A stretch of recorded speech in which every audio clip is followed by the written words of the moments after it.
tahan dengan polusi debu, puluhan emak-emak di Dusun Ngetuk, Desa Karanglou, Kecamatan Kerek, Kabupaten Tuban, Jawa Timur, nekat menghentikan aktivitas tambang milik Semen Indonesia Pabrik Tuban. Aksi nekat emak-emak ini dilakukan dengan menghalau setiap alat berat yang hendak beroperasi. Bahkan sejumlah emak-emak menaiki kendaraan petugas keamanan untuk melampiaskan kemarahan. Amarah warga dipicu kondisi debu pekat hasil penambangan bahan semen yang masuk ke permukiman. Jarak tambangnya hanya 200 meter dari perumahan, membuat debu tertiup angin kencang dan menyebabkan warga alami sesak nafas. Ini sudah berulang-ulang kali saya telepon, saya WA. Ternyata entah direspon atau enggak, saya kurang tahu. Masalahnya nyatanya enggak ada balasan. Nyatanya masih berkeliaran sampai warga setempat ini beraksi ke klaser. Tutup blokir klaser ya. Itu kan masalahnya satu, Mas ya. Yang kedua, ini masalah penyiraman, Mas. Penyiraman ini kok istilahnya kurang memenuhi syarat gitu lah. Setelah aksi blokade selama 4 jam, warga akhirnya membubarkan diri dengan audiensi. Namun perwakilan perusahaan belum bisa mengambil keputusan lantaran jajaran pimpinan diketahui tengah berlibur. Penundaan keputusan tersebut memicu kekecewaan warga. Warga mengancam jika tuntutannya tak dipenuhi, mereka akan menggelar aksi lebih besar lagi. Dari Tuban, Jawa Timur, Pipit Wibawanto, iNews melaporkan.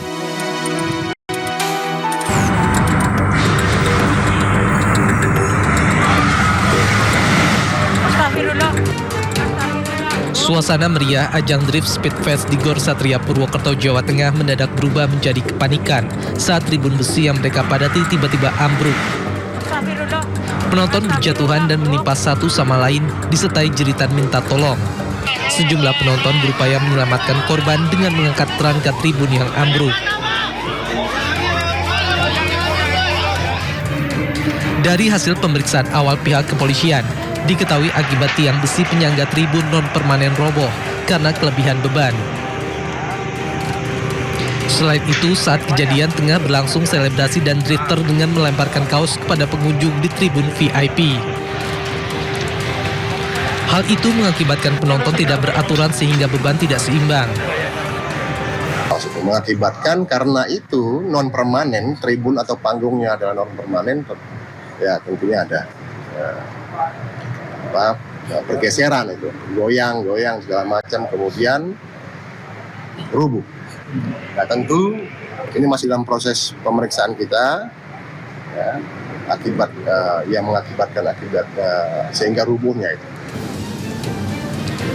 Akibat peristiwa ini tercatat 83 korban luka dan dirawat di sejumlah rumah sakit di Banyumas.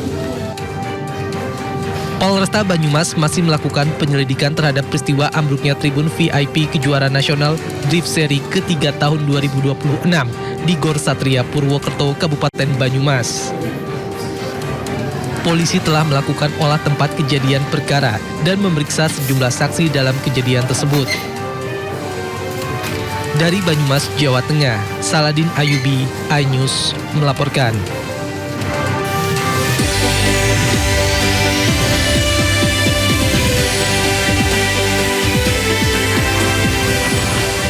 Parade budaya di Ponorogo ricuh, ratusan pengunjung berebut produk kecantikan dibagikan penyelenggara.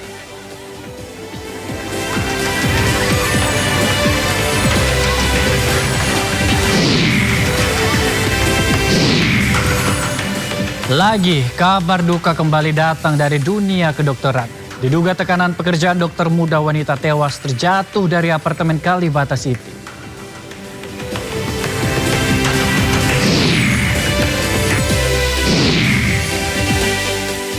Serangan drone hantam fasilitas kilang minyak milik Arab Saudi. Houthi menyatakan bertanggung jawab atas serangan ini.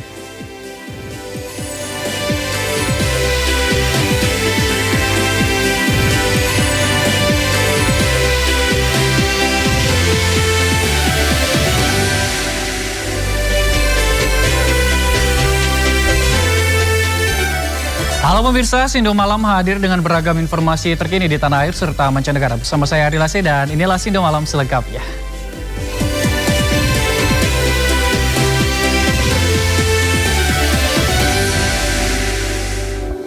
Pemirsa, kita awali Sindo Malam pada hari ini. Kebakaran kabel menghanguskan pohon di pembatas Jalan Cinere Raya, Depok, Jawa Barat. Kebakaran memicu kepanikan warga, diduga karena panas dari kabel listrik menempel pada ranting pohon. Kebakaran di Cinere 8, Jalan Raya Cinere, nyamber apinya. Kepanikan warga terlihat di Jalan Cinere Raya, Kota Depok, Jawa Barat. Usai kobaran api disertai ledakan muncul dari kabel di tiang listrik. Kobaran api kemudian terus membesar dan merambat hingga sekitar 200 meter. Sejumlah pengendara yang melintas sempat menghentikan laju kendaraannya karena khawatir api semakin membesar. Petugas pemadam kebakaran bersama tim dari PLN segera melakukan pemadaman dan mengamankan jaringan listrik. Dugaan sementara kebakaran dipicu oleh percikan panas dari kabel listrik yang menempel pada ranting pohon yang sudah kering. Dari kebakaran ini gitu. Mungkin karena ranting kering ya Mas, ya nempel ke kabel listrik itu Mas. Kalau sekarang masih padam atau gimana? Untuk sekarang sekitar sini saja yang padam, yang terganggu aja. Meski kebakaran sempat mengganggu aktivitas lalu lintas, tidak ada korban akibat peristiwa ini. Aliran listrik di sekitar Jalan Cinere Raya dipadamkan sementara selama proses perbaikan jaringan. Dari Depok, Jawa Barat, Iyung Rizky, iNews melaporkan. Mobil travel terjun ke Sungai Batanghari, Jambi. Dalam peristiwa ini satu penumpang tewas. Ya, pemirsa, mobil travel jurusan Padang, Jambi tercebur ke Sungai Batanghari, Jambi. Proses evakuasi dilakukan tim Basarnas dan BPBD Batanghari berlangsung dramatis. Satu penumpang tewas terjebak dalam mobil travel, dua penumpang berhasil menyelamatkan diri. Diduga supir mobil travel kelelahan dan mengantuk. Akibatnya mobil hilang kendali hingga keluar dari jalur dan terjun ke sungai. Telah terjadi kondisi membahayakan jiwa manusia dengan kecelakaan mobil travel masuk ke sungai dengan 3 korban, 2 selamat dan 1 orang terjebak di dalam mobil.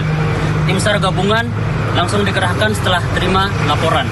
Personil kantor SAR Jambi melakukan penyelaman di lokasi kejadian. Setelah melakukan penyelaman dan pengangkatan mobil, tim SAR gabungan berhasil menemukan korban yang terjebak di mobil. Korban meninggal dunia atas nama Evi, 50 tahun. Jasad korban langsung dievakuasi ke rumah duka. Pemirsa, viral di media sosial, seorang pengendara sepeda motor bersama temannya ditegur polisi. Pemuda ini kedapatan merekam video polisi tanpa izin. Namanya Tugu Tani.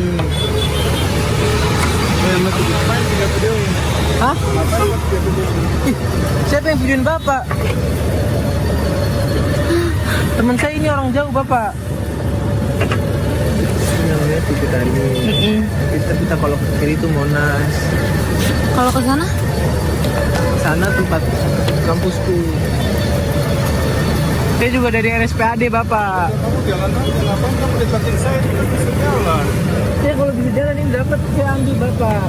Dapat Pak, nanti Pak. Gak bisa begitu.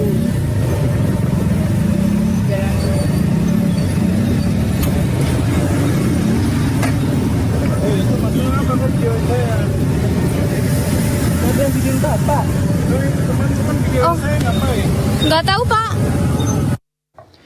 Kita beralih ke informasi lainnya, pemirsa. Parade budaya di Ponorogo, Jawa Timur diwarnai kericuhan. Ratusan pengunjung berebut produk perawatan kecantikan hingga saling dorong.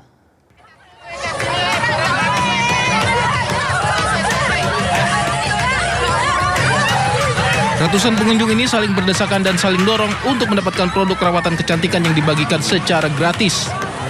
Meski harus berdesakan dan bahkan terinjak, namun warga tetap antusias berusaha mendapatkan produk kecantikan tersebut.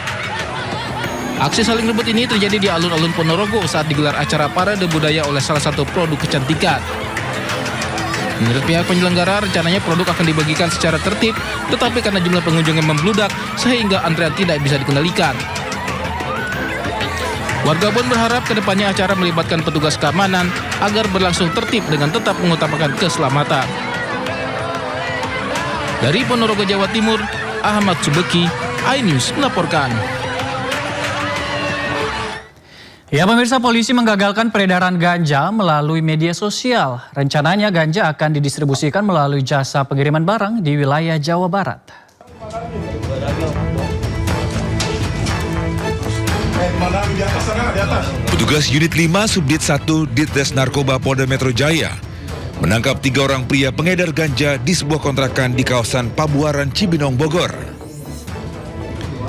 Para pelaku berinisial O, T, dan I tak berkutik saat petugas menggerebek mereka bersama barang bukti narkoba jenis ganja siap edar di lokasi. Ungkapan ini berawal saat tugas melakukan operasi siber dengan melihat adanya dugaan peredaran narkoba melalui akun media sosial Instagram yang menawarkan narkoba melalui daring. Penyidik langsung menelusuri jalur distribusi paket melalui data pengiriman hingga mengarah ke wilayah Cibinong, Bogor yang diduga menjadi penyimpanan sekaligus pengemasan barang haram tersebut.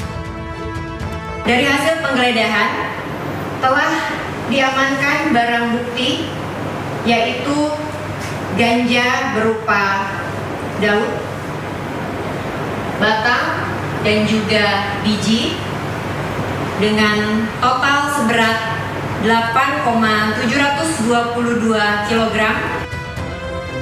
Saat ini ketiga tersangka bersama barang bukti dibawa ke Ditres Narkoba Polda Metro Jaya guna penyelidikan lebih lanjut. Dari Jakarta Selatan, Din Helmi Sajangbati, iNews melaporkan. Kita beralih ke informasi lain pemirsa. Kabar duka kembali datang dari dunia kedokteran. Diduga tekanan pekerjaan, dokter muda wanita tewas terjatuh di apartemen Kalibata City, Pancoran, Jakarta Selatan.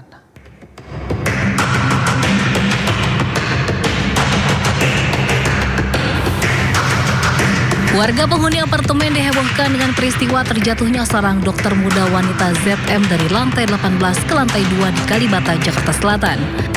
Petugas segera datang ke lokasi untuk mengevakuasi jasad dan mencari penyebab korban terjatuh. Korban sendiri merupakan warga asal Makassar yang tengah menjalani program dokter internship di sebuah rumah sakit di kawasan Depok, Jawa Barat. Polisi juga sudah melakukan olah tempat kejadian perkara untuk memastikan penyebab pasti korban bisa terjatuh. Sementara sejumlah saksi dan rekaman CCTV sudah diperiksa dan korban selama ini diketahui tinggal sendirian di apartemennya. Usai dievakuasi, jasad dibawa ke kamar jenazah Rumah Sakit Polri Jakarta Timur untuk menjalani otopsi. Usai diidentifikasi, jasad dibawa keluarga dan dibawa pulang ke kampung halamannya. Dari Jakarta, Helmi Sajangbati, iNews melaporkan. Dan lagi-lagi pemirsa, kasus dokter muda meninggal terulang untuk kesekian kali. Kasus terbaru dokter muda wanita tewas terjatuh di apartemen Kalibata City, Jakarta Selatan.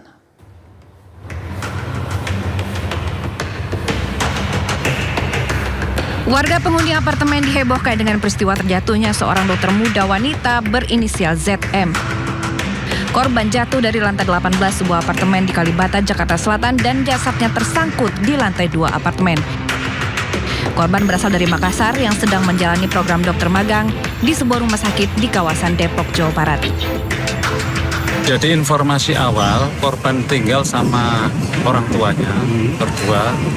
Saat itu korban diajak pergi, namun korban tidak mau, korban bertahan di unit sendirian. Kasus kematian dokter muda di tanah air tak hanya 1 atau 2 kali terjadi.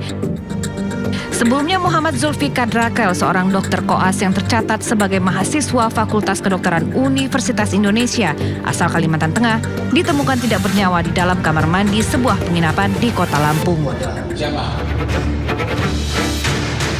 Mengarah ke Kabupaten Siak, seorang dokter PPDS Universitas Riau peserta spesialis anestesi juga ditemukan meninggal dalam semak belukar. Sebelumnya korban dilaporkan hilang setelah mengantarkan pasien rujukan ke Rumah Sakit Jiwa Tampan, Pekanbaru.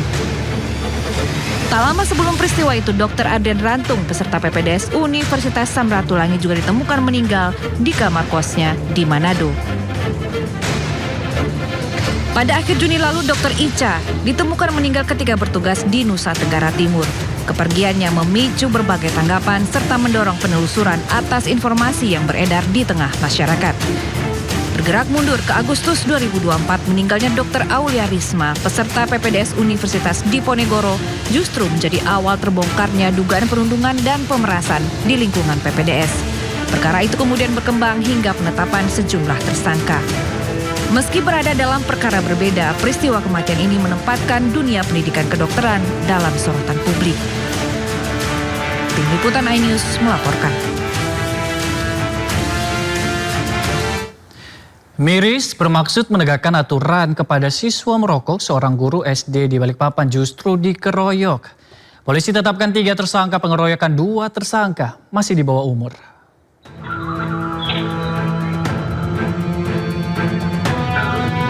Seorang guru SD di negeri Balikpapan Timur menjadi korban pengeroyokan setelah menegur seorang siswa SMA yang merokok. Dalam video yang viral, tampak korban mengendarai motor mendatangi sekelompok pelajar yang sedang merokok. Lantaran tak terima ditegur, para pelajar tersebut melakukan pemukulan hingga korban mengalami luka pada bagian wajah.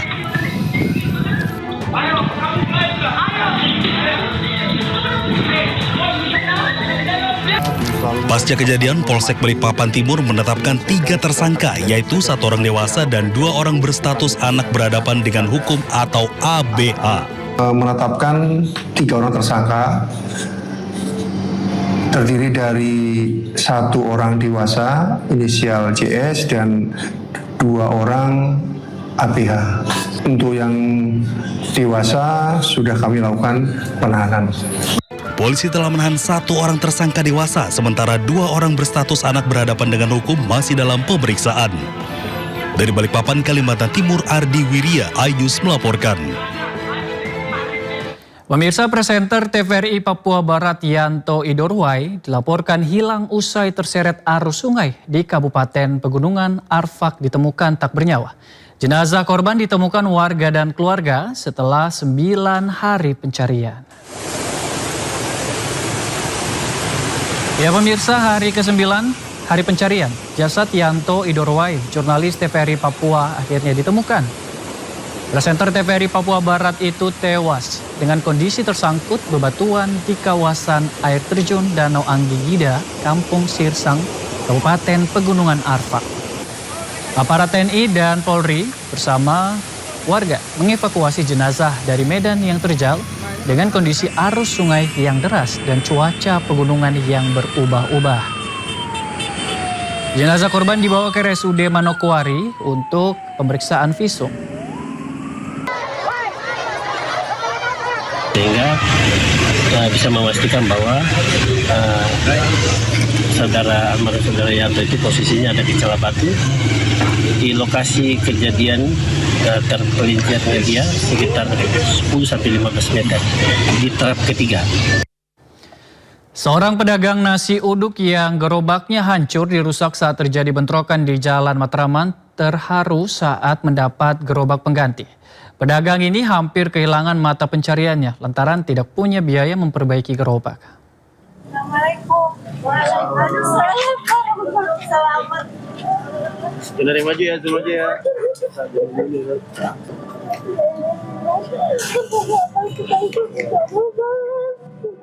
Tangis haru Rita, ibu pedagang nasi uduk ini seketika pecah saat mendapat bantuan gerobak pengganti miliknya yang dirusak saat terjadi bentrokan di Jalan Matraman Dalam, Menteng, Jakarta Pusat hari Minggu lalu. Terima kasih. Iya. Terima kasih untuk selamat dia. Melarikan diri.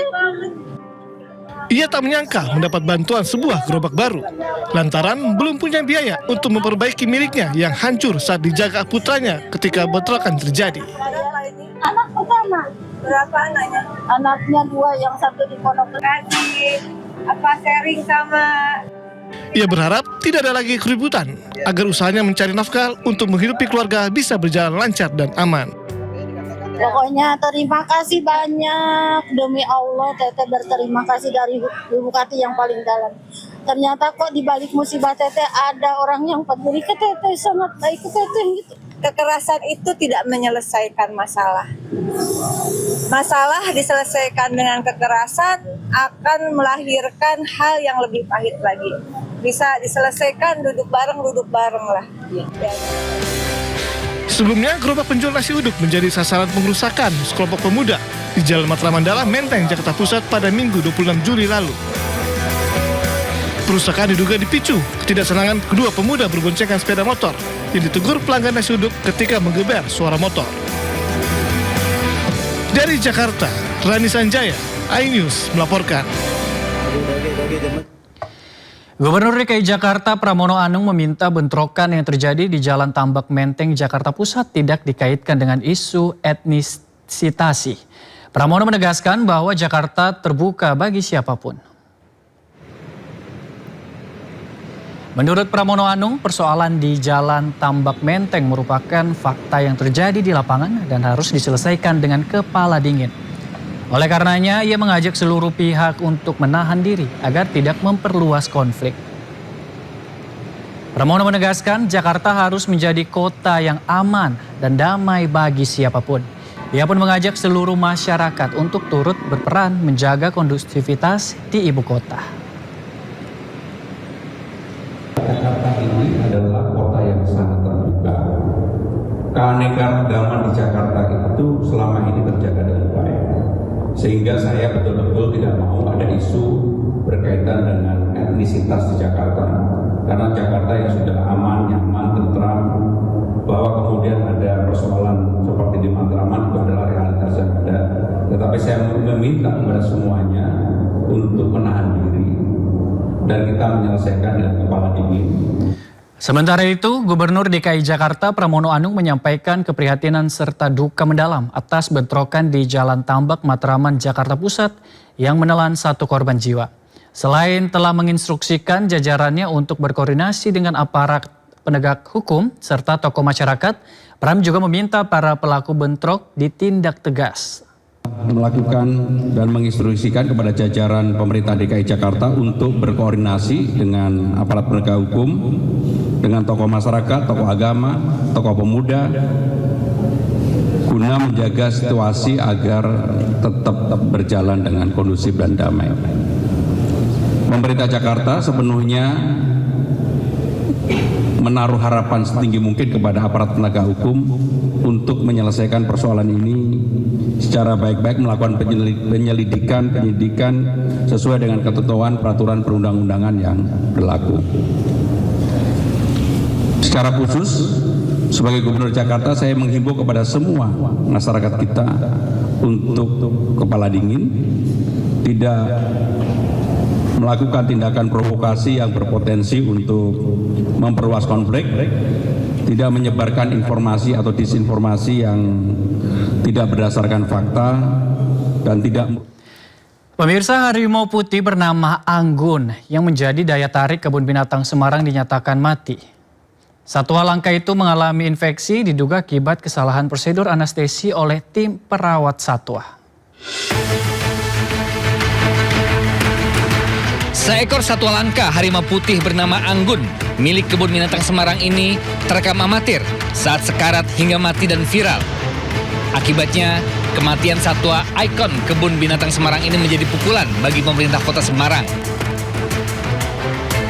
Diduga penyebab kematian dipicu kesalahan prosedur anestesi yang memicu abses hingga infeksi parah di bagian leher.